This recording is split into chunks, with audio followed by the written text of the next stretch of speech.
How to create trip planner document on Microsoft Excel app. Hello guys, in today's video I'm going to show you how to create trip planner in less than 1 minute with Excel. So all what you have to do is go to Excel app. Now this is the home page. Go to the top corner, click here, scroll down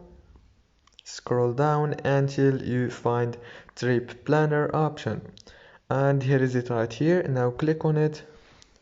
And here you go. Now right here you can edit the trip planner easily by clicking on the text, and after you finish, go to the top corner, click here and click save. Easy and fast.